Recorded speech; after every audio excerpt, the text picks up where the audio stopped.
నమస్కారం. మనం ఒక ప్రభుత్వాన్ని ఎన్నుకుంటాం, కాని ఆ తర్వాత వాళ్లు మన డబ్బును ఏం చేస్తున్నారు, సరిగ్గా పని చేస్తున్నారా లేదా అని ఎవరు చూస్తారు? ఆ పని చేసేది పార్లమెంట్. ప్రభుత్వాన్ని అదుపులో పెట్టడానికి పార్లమెంటు దగ్గర కొన్ని పవర్ఫుల్ టూల్స్ ఉంటాయి. ఈరోజు మనం ఆ టూల్ బాక్సులో ఏముందో చూడబోతున్నాం. చూడండి, ఎన్నికల్లో ఓటు వేయడంతో మన బాధ్యత అయిపోదు. నిజానికి అసలు కథ అప్పుడే మొదలవుతుంది. 5 ఏళ్లపాటు వాళ్లని ఎవరు ప్రశ్నిస్తారు? వాళ్ల పనులకు, వాళ్లు పెట్టే ఖర్చుకు ఎవరు జవాబుదారీ? ఈ ప్రశ్న చాలా ముఖ్యం. దీనికి సమాధానమే మన పార్లమెంటరీ సిస్టమ్. సరే, మరి ఈ టూల్ బాక్స్లో ఉన్న మొదటి సాధనమేంటో చూద్దామా? అదే ఫైనాన్షియల్ వాచ్డాగ్స్, అంటే ఆర్థిక పర్యవేక్షకులు. వీళ్ళు సీక్రెట్ ఏజెంట్లలాగా ప్రభుత్వం ఖర్చు పెట్టే ప్రతి పైసాను ట్రాక్ చేస్తారన్నమాట. ఇప్పుడు వీళ్ల గురించి కాస్త వివరంగా తెలుసుకుందాం. సో ఈ వాచ్డాగ్స్ అనేవి ఎవరో కాదు, కొన్ని పవర్ఫుల్ పార్లమెంటరీ కమిటీలు. ప్రభుత్వ ఆర్థిక వ్యవహారాల్లో ఇవే మన ఫస్ట్ లైన్ ఆఫ్ డిఫెన్స్ అనమాట. అచ్చం ఫైనాన్షియల్ ఇన్వెస్టిగేటర్లలాగా ఖర్చుపెట్టిన ప్రతి రూపాయికి లెక్కడుగుతాయి. ఓకే, ఇక్కడ స్క్రీన్ మీద చూడండి, 3 చాలా ముఖ్యమైన కమిటీలున్నాయి. మొదటిది పబ్లిక్ అకౌంట్స్ కమిటీ, షార్ట్గా PAC అంటారు. వీళ్ల పనేంటంటే ప్రభుత్వం ఖర్చు పెట్టేసిన తర్వాత అంతా కరెక్ట్గా జరిగిందా లేదా అని చెక్ చేయడం. ఇక్కడ చాలా ఇంట్రెస్టింగ్ పాయింట్ ఏంటంటే దీనికి చైర్పర్సన్గా ప్రతిపక్ష పార్టీ వాళ్లే ఉంటారు. ఎందుకంటే దొంగే దొంగ అని అరవకూడదు కదా. అధికారపక్షమే తన ఖర్చును చెక్ చేసుకుంటే ఎలా? అందుకే ఈ ఏర్పాటు. తర్వాత అంచనాల కమిటీ, పేర్లోనే ఉంది, ఇది డబ్బు ఖర్చు పెట్టడానికి ముందే బడ్జెట్ను పరిశీలిస్తుంది.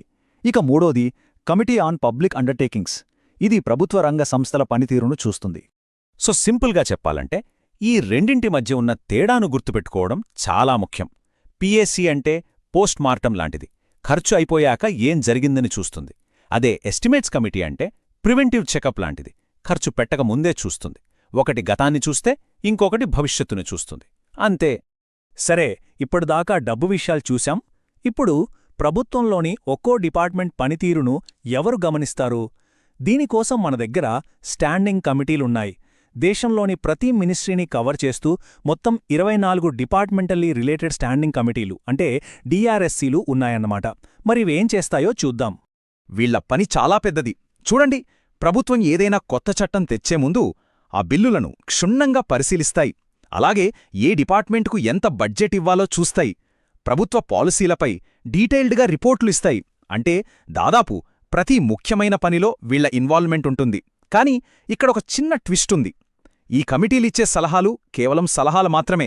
వాటిని పాటించాలా వద్దా అనేది పూర్తిగా ప్రభుత్వ ఇష్టం. ఇక్కడే ఒక సమస్య కూడా ఉంది.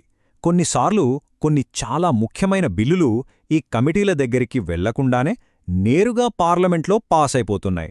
ఇదొక పెద్ద వివాదాస్పద అంశం. ఎందుకంటే ఇలా చేయడం వల్ల ఆ డీటెయిల్డ్ స్క్రూటినీ, ఆ చెక్స్ అండ్ బ్యాలెన్సెస్ మిస్ అవుతాయి కదా.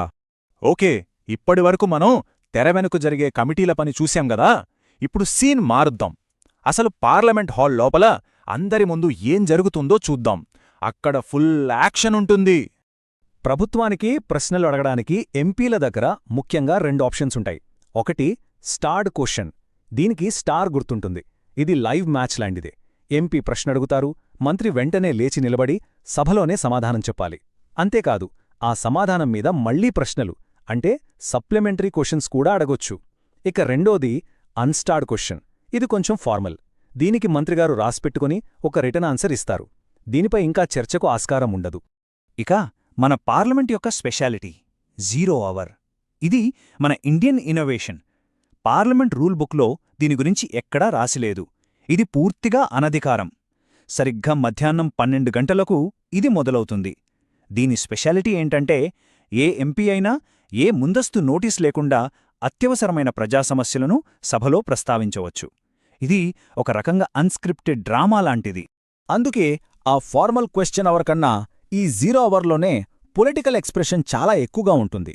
అప్పటికప్పుడు జరిగిన ఏదైనా పెద్ద సంఘటన గురించి సభలో గొంతు విప్పడానికి ఇదొక అద్భుతమైన అవకాశం అన్నమాట. సరే, ఇప్పటి వరకు చిన్న చిన్న టూల్స్ చూశాం. ఇప్పుడు మనం టూల్ బాక్స్లోని అత్యంత పెద్ద, అత్యంత శక్తివంతమైన ఆయుధాల గురించి మాట్లాడుకోబోతున్నాం. అవే మోషన్స్, అంటే తీర్మానాలు. ఇవి నేరుగా ప్రభుత్వాన్నే టార్గెట్ చేస్తాయి. ఇక్కడ ముఖ్యంగా 2 రకాల తీర్మానాలున్నాయి. ఒకటి సెన్సార్ మోషన్, అంటే నింద తీర్మానం. ఇది ఒక నిర్దిష్ట మంత్రి మీదో లేదా ప్రభుత్వ పాలసీ మీదో పెడతారు. ఇది జస్ట్ ఒక వార్నింగ్ లాంటిదే, కానీ దీనివల్ల ప్రభుత్వం పడిపోదు. కానీ రెండోదుంది చూడండి, నో కాన్ఫిడెన్స్ మోషన్ అంటే అవిశ్వాస తీర్మానం. ఇది బ్రహ్మాస్త్రం లాంటిది. ఇది ఒకరిద్దరి మీద కాదు, మొత్తం ప్రభుత్వం మీద పెడతారు.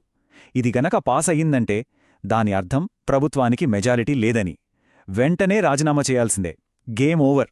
ఈ అవిశ్వాస తీర్మానం ప్రాసెస్ ఒక హై స్టేక్స్ పొలిటికల్ డ్రామాలా ఉంటుంది. ఫస్ట్, దీన్ని కేవలం లోక్సభలోనే పెట్టగలరు. నోటీస్ ఇచ్చిన తర్వాత ప్రభుత్వానికి అసలైన పరీక్ష మొదలవుతుంది.